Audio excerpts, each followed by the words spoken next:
This is all bullcrap. Total bullcrap.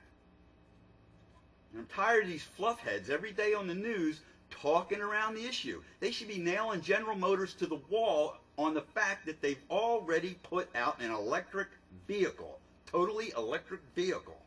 And they should be driving that home they should wake up. Good morning, America. General Motors is still not building an electric car like they did back in the 90s. They should open every show with that until they start building them again. And all these aftermarket companies, they're still going to be in business. They're still going to be making products for all the people that can't afford to buy a new car right now.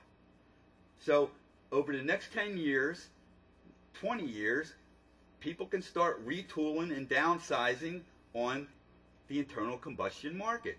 And they'll figure out all new kinds of stuff to build for electric cars. I'm a nobody. I'm just a guy who gets up and goes to work every day, and I've said this before. But, you know, I see the world around me. I see the truth. Tell the truth. Don't just, you know, flap your gums because you're pissed off at somebody. Maybe some people think that's what I do. I flap my gums because I'm pissed off at bailing everybody else out. I'm pissed off that I don't make enough money to support myself and my home because taxes are going through the roof, and we're bailing out Wall Street. Michael Moore made a good point just recently that, you know, we gave the car industry guys a hard time because they flew their company jets down to Congress to beg for money, and we didn't say anything about the guys from Wall Street, how they got there or what they did.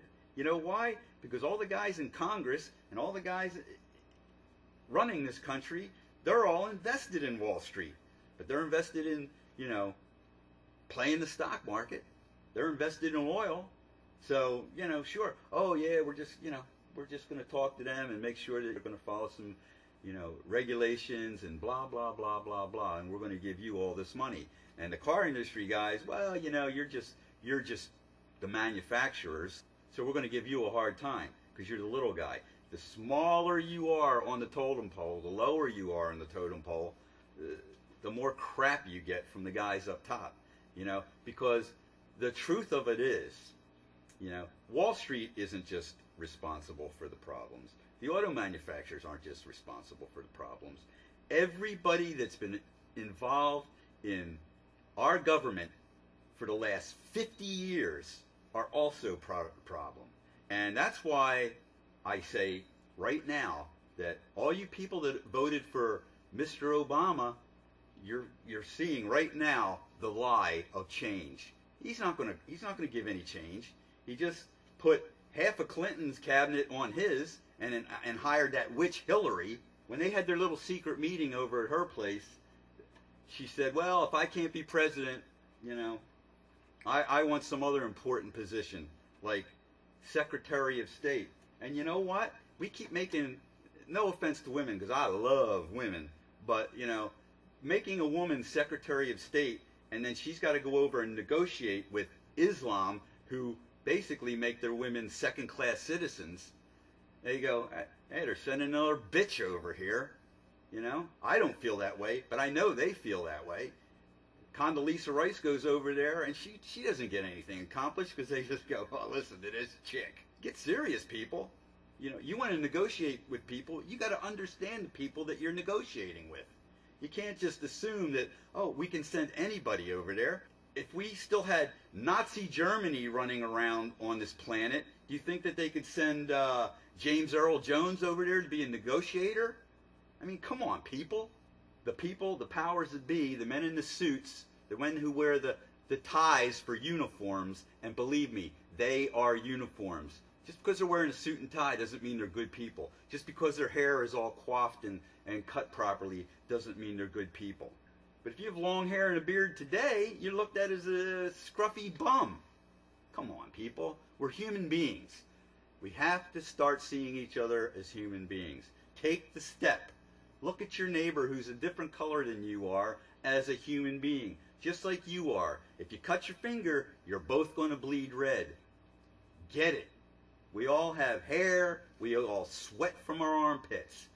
Start looking at the truth. The lie is that the American car manufacturers are lying to you. They're un-American, they're killing us, and if they don't start building electric cars tomorrow, we should just let them go under.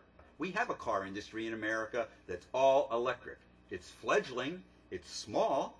That's because the media, the government, and the big manufacturers keep telling you that, electric cars are no good. They get in an accident, there'll be battery acid all over the place. People will get burnt. You know what? Cars get in accidents, they blow up because they have tanks full of gasoline. Look at the truth, and you'll see the lie. The lie is that we can't change. People are afraid of change. Instead of using the word change, how about if we start using the word growth? Until we change, we won't grow. So let's start making electric cars. Screw the hybrids, screw hydrogen, screw biofuels, because all that stuff is just methadone. Right now we're hooked on heroin. The heroin is oil. The dealers are OPEC. We say we have a war on drugs. Well, the biggest drug in America isn't marijuana, isn't cocaine, isn't speed, it's oil. And we're all addicted to oil. So let's get rid of the drug dealers, the OPEC people, and let's start building electric cars, or even compressed air cars. The guy in France building a car that runs on compressed air. Whoa! No batteries, compressed air. This thing's supposed to do 65 miles an hour, and it probably gets you over 100 miles per charge of air in its tanks. So wake up, look around the world, see the truth, and you'll see the lie. The lie is that you and I have to keep bailing out these people that keep making the wrong decisions. You know what? I have off work today because I have no work. Nobody's bailing me out. I didn't get a check in the mail this morning. I got a false advertisement telling me that I'm a finalist. And I scratched off my little number. There's no number there. All that means is this key fits nothing. They just want me to go down to the car dealership so they can pressure sales me into buying some piece of crap internal combustion automobile. I'm sick of it. I see the truth. The truth is that I'm going to keep my crappy Ford F-150 pickup. I'm going to keep my little Nissan Sentra, and I'm going to keep them running for as long as I possibly can until I can replace them with 2 electric vehicles in my driveway.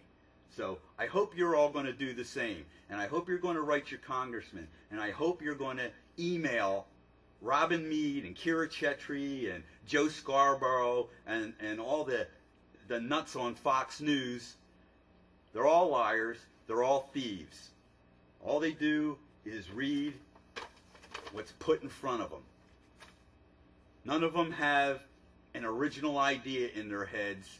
Every day they just keep talking about the same thing over and over again. Well, I'm going to keep talking about the same thing over and over again until somebody starts really doing something in this country.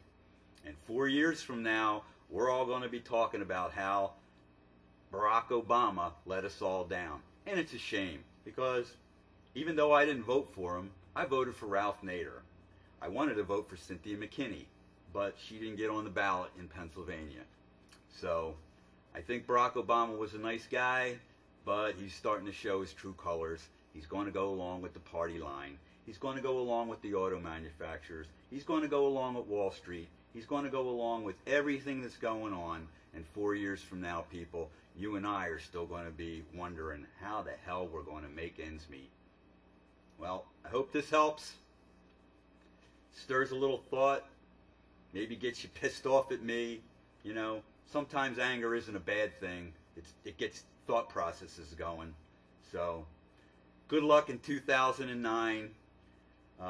Don't buy the Volt in 2010 unless it's all electric and they can sell it to you for under $20,000. And later.